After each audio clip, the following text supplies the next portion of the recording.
केंद्रीय वित्त मंत्री निर्मला सीतारमण ने मंगलवार को संसद में अपना चौथा आम बजट पेश किया। इस बजट में डिजिटल करेंसी, पोस्ट ऑफिस को कोर बैंकिंग से जोड़ने, विदेश यात्रा सुगम बनाने के लिए ई-पासपोर्ट सेवा शुरू करने जैसी कई अहम और बड़ी घोषणाएं हुई और परंपरा में बदलाव, पेपरलेस बजट, सबसे छोटा भाषण देने सहित कई रिकॉर्ड बनाने के बाद आम आदमी पार्टी यानी मिडिल क्लास की उम्मीदें हर बार की तरह इस बार भी टैक्स में राहत मिलने से ही जुड़ी थी। इसके साथ ही आपको बताते चलें कि निर्मला सीतारमण ने एयर इंडिया के डाटा के पास जाने और भारतीय जीवन बीमा निगम के आईपीओ जल्द ही आने की बात को अपनी सरकार की उपलब्धि के तौर पर गिनाया। वित्त मंत्री ने कहा कि अपनी सरकार समावेशी विकास के पथ पर आगे बढ़ रही है। पीएम गति शक्ति में एक्सप्रेसवे के लिए मास्टर प्लान है। इसके तहत 2022 से 23 में 25,000 किलोमीटर राष्ट्रीय राजमार्ग का विस्तार किया जाएगा। हाईवे विस्तार पर 20,000 करोड़ रुपए खर्च होंगे।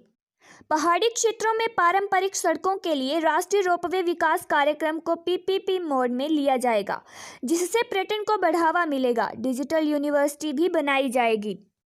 यहाँ अलग अलग भारतीय भाषाओं में पढ़ाई होगी। ग्रामीण और शहरी क्षेत्रों में 60,000 घरों की पीएम आवास योजना के लाभार्थियों के लिए पहचान की जाएगी। 2030 तक सौर क्षमता के 280 गीगावाट के लक्ष्य को प्राप्त करने के लिए 19,500 करोड़ रुपए का अतिरिक्त आवंटन किया जाएगा। मेक इन इंडिया के तहत 7 लाख नौकरियां, आत्मनिर्भर भारत के तहत 16 लाख नौकरियां दी जाएंगी। मेक इन इंडिया के तहत 60 लाख नौकरियां आएंगी। पीएम गति शक्ति से अर्थव्यवस्था को मजबूती मिली है। 100 साल के लिए ढांचागत सुविधाएं बढ़ाई जाएंगी। हमने टैक्स सिस्टम को और सरल बनाया है। हम एक नया अपडेटेड रिटर्न पेश कर रहे हैं, जहां लोग आईटी रिटर्न दाखिल करने के 2 साल के भीतर अपडेटेड रिटर्न दाखिल कर सकते हैं। कोविड महामारी के कारण औपचारिक शिक्षा से दूर होने वाले बच्चों के लिए 1 क्लास 1 टीवी चैनल व्यवस्था लाई जाएगी। किसानों के लिए प्राकृतिक खेती को अपनाने के लिए राज्य सरकारों और एमएसएमई की भागीदारी के लिए व्यापक पैकेज पेश किया जाएगा।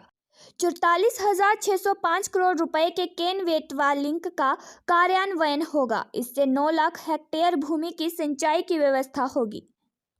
ब्लॉकचेन और अन्य तकनीकों का इस्तेमाल करके डिजिटल करेंसी शुरू की जाएगी। आरबीआई 2022 से 23 से इसे जारी करेगा। 12,008 मीट्रिक टन गेहूं और धान खरीदा जाएगा। स्किलिंग प्रोग्राम को नया रूप दिया जाएगा। युवाओं के स्किलिंग, अपस्किलिंग और रीस्किलिंग के लिए डिजिटल देश ई पोर्टल लॉन्च किया जाएगा। इसी के साथ धन्यवाद।